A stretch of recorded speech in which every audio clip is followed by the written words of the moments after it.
engagement personnel sincère et que je suis aussi touchée par cette possibilité qui m'est donnée de vous connaître et d'entendre de vive voix les questions que vous avez qui me font me rendre compte qu'il y a beaucoup de choses à expliquer, les soucis que vous rencontrez, les défis que vous rencontrez, qui me font réaliser, voilà, heureusement Arnaud est là, mais moi, en toute humilité, que je connais un peu votre secteur, mais pas assez, et que je veux connaître davantage ce qui s'y passe, et je suis à l'écoute pour cela, qui me font penser aussi qu'il n'y a rien de tel que l'interaction directe, parce que, vous le disiez tout à l'heure, Monsieur Momodou Fall, je crois que c'est vous, vous faisiez référence à des choses que j'ai dites par le biais des réseaux sociaux. Moi, je ne parle pas aux réseaux sociaux.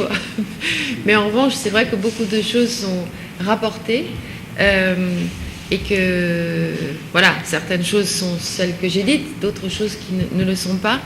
Et je voudrais saluer la présence parmi nous, puisqu'il y a quelques représentants des médias, les remercier pour ce qu'ils font, et c'est leur rôle, pour diffuser une information fiable, l'information que nous essayons de mettre à jour constamment, et le rôle qu'ils ont aussi pour nous éclairer les uns les autres sur nos visions, partagées ou contradictoires, mais pour voilà, alimenter un dialogue, on va dire, productif, un dialogue positif. Voilà, donc encore une fois, rien de tel que l'interaction directe, et je crois que nos collègues du ministère des Pêches sont tout à fait sur cette ligne. Vous avez bien voulu me faire part de beaucoup de questions. Malheureusement, je ne peux pas répondre à tout aujourd'hui, mais encore une fois, je vais essayer un petit peu et peut-être aussi vous renvoyer la balle parce que vous m'avez fait part de certaines questions, mais je crois que vous pouvez aussi les approfondir de votre côté. Je voudrais peut-être commencer sur les accords de pêche, donc, puisqu'ils ont beaucoup parlé de cela. Et peut-être sur la philosophie de ces accords de pêche et peut-être sur la philosophie de l'approche de l'Union européenne dans son partenariat avec le Sénégal en général. C'est un partenariat. C'est-à-dire que nous ne sommes pas là pour dicter au Sénégal, ni à aucun pays, ni à aucun acteur dans aucun pays, ce qu'ils doivent faire. Nous sommes des partenaires. Nous venons en accompagnement des politiques nationales, en accompagnement des acteurs, en espérant d'ailleurs que les acteurs sont soutenus à travers les politiques nationales. Nous sommes là pour être aux côtés, je dis toujours dans mes discours, ni au phare, parce que c'est vrai. Et pour ça, nous devons bien comprendre quels sont les besoins, quelles sont les approches, et essayer d'adapter notre assistance ou notre partenariat à ces impératifs. Et ça vaut vraiment aussi pour l'accord de pêche. Qu'est-ce que c'est qu'un accord? Un accord, c'est le fruit d'une négociation entre deux parties. Tout le monde est grand, tout le monde est adulte, tout le monde a des idées claires. Bien sûr, pour l'Union européenne, vous l'avez dit tout à l'heure, très bien présenté, bien sûr que nous sommes intéressés par ce que nous pouvons retirer de ces accords de pêche. Nous sommes très intéressés, enfin certains consommateurs en particulier en Europe, par le thon et le merlu noir, qui sont les espèces qui sont concernées par ces accords de pêche. Et madame, ce sont les seules espèces qui sont concernées. Donc il ne s'agit que de ces espèces-là, et c'est important de le préciser. Donc bien sûr que nous souhaitons que ces accords puissent être déroulés. Bien sûr que c'est dans notre intérêt et c'est notre souhait. Mais nous ne le faisons pas de manière unilatérale. Ces accords sont encore une fois le fruit d'une négociation auquel beaucoup de parties ont participé, et surtout le gouvernement du Sénégal en partenaire tout à fait égal, et d'ailleurs en pleine position de dire non si ça ne convient pas. Hein. Donc on n'est pas là en train d'imposer quoi que ce soit, mais je vous le dis en toute sincérité, c'est vrai que nous espérons beaucoup que ces accords de pêche puissent fonctionner. Et il est tout à fait normal que dans un accord, il y ait une partie, une contrepartie, et qu'elle se négocie dans ses moindres détails aussi. On peut considérer, en voyant ça de l'extérieur, que ce n'est pas juste, mais peut-être que c'est pour ça que c'est important de rappeler quel est le cœur et quel est l'objectif et la philosophie de cet accord. Encore une fois, ces accords ne concernent que des espèces très précises, le thon, le merlu noir, en quantité bien déterminée. Ces quantités sont basées sur un avis scientifique qui nous dit si la ressource existe ou pas, et si elle peut être pêchée dans ces quantités ou pas. Et c'est ainsi que nous nous mettons d'accord sur ces quantités et le nombre de licences de pêche qui peuvent être attachées à cela. C'est assez mathématique. D'ailleurs, par rapport à l'accord précédent, toutes ces quantités ont été réduites parce que, dans les faits, les quantités prévues dans l'accord précédent n'avaient pas été pêchées. Est-ce à cause de la disponibilité de la ressource ou simplement parce que ça n'a pas été fait? En tout cas, vous voyez, les quantités sont adaptées. Et là, le point que je voudrais dire, et c'est pour ça que cet accord de pêche, j'aime à le placer dans le cadre de notre partenariat plus général. Il vise à une meilleure gouvernance de la ressource, à une meilleure gouvernance des océans, à une meilleure gestion de la ressource pour nous assurer que cette ressource soit durable. Donc pour qu'elle contribue à la pérennité de la ressource dont vous avez besoin. Encore une fois, je voudrais souligner que les poissons dont il s'agit ici ne sont pas les poissons qui sont pêchés par les pêcheurs artisans au Sénégal. Voilà, je dis ça simplement. En ce qui concerne le point spécifique des petits pélagiques, c'est pour ça que je le souligne, non, ils ne sont pas concernés par les quotas dont il est question dans nos accords de pêche. En revanche, il est vrai que les canneurs ont besoin d'appâts vivants pour pouvoir pêcher.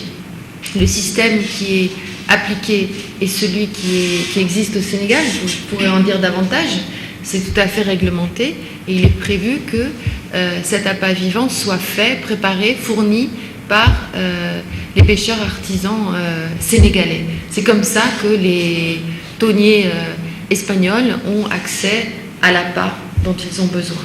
J'espère que ça clarifie.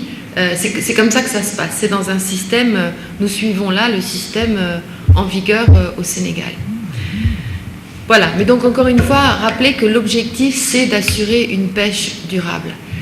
C'est pour ça que je suis très à l'écoute pour ma gouverne, pour mieux comprendre des difficultés que vous exprimez sur les problèmes que rencontre le secteur de la pêche artisanale sur le manque de poissons, en gros. Je ne pense pas qu'il s'agisse du manque de thon ou de merlu noir. Enfin, je peux me tromper, mais j'ai l'impression que ce n'est pas de ces poissons-là que nous parlons.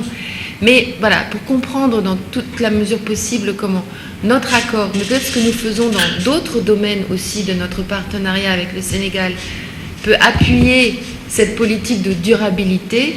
Là, nous pouvons peut-être dépasser le cadre de nos accords de pêche pour aller vers quelque chose d'un peu plus vaste dans notre partenariat avec le Sénégal pour englober le secteur de la pêche de manière plus complète. Donc je suis vraiment à l'écoute de cela. Et on y reviendra. Une question qui a été posée spécifiquement aussi, c'est est-ce qu'il est possible de mettre en place un partenariat directement avec les acteurs de la pêche? Bon, là, je vais m'avancer un tout petit peu parce que le représentant du ministère est là et encore une fois, vous savez, nous arrivons avec des programmes d'accompagnement en fonction de la demande de nos partenaires sénégalais. Vous faites aujourd'hui, surtout que maintenant que vous êtes établi dans une plateforme structurée, vous faites partie des partenaires. Mais je crois que ce qui est important, c'est que vous fassiez remonter cette voix au niveau des autorités qui vont venir nous dire nous voulons faire davantage avec le secteur de la pêche artisanale. Il est important, je disais pour cela que cette plateforme était critique pour faire remonter la voix unie du secteur des pêcheurs artisans, que ça c'est aussi un point très important parce que nous, les partenaires internationaux, nous allons pouvoir l'entendre directement. Est-ce qu'il est possible de faire des choses directement avec les organisations de la pêche artisanale? Au fait, pourquoi pas, théoriquement, pourquoi pas? Nous faisons cela, par exemple, avec les organisations de la société civile dans bien des domaines, l'environnement, le soutien et l'autonomisation des femmes. Cette possibilité existe. Est-ce que c'est la manière la plus efficace? Est-ce qu'il n'y a pas peut-être moyen de voir comment ce que nous faisons avec les autorités pourrait être étendu, amélioré? En tout cas, je l'ai dit et je le répète, nous sommes à l'écoute et nous verrons ce que nous pouvons faire à ce niveau-là. Encore un point sur ce que nous faisons, ce que nous finançons, où ça va, à qui c'est donné. Je parle un peu longtemps. Est-ce que je devrais m'interrompre pour que vous puissiez traduire? Ou je finis ce point-là? Oui, si vous voulez, je peux. En tout cas, des questions très légitimes. Moi, je voudrais rappeler que l'Union européenne, et nous sommes très fiers de cela, nous sommes un partenaire qui ne travaille que à travers des dons. Les contributions de l'Union européenne, ce ne sont pas des prêts, ce ne sont pas des prêts même à long terme. Nous, c'est du don, ça vient directement et ça reste là. Donc, c'est comme ça que nous fonctionnons.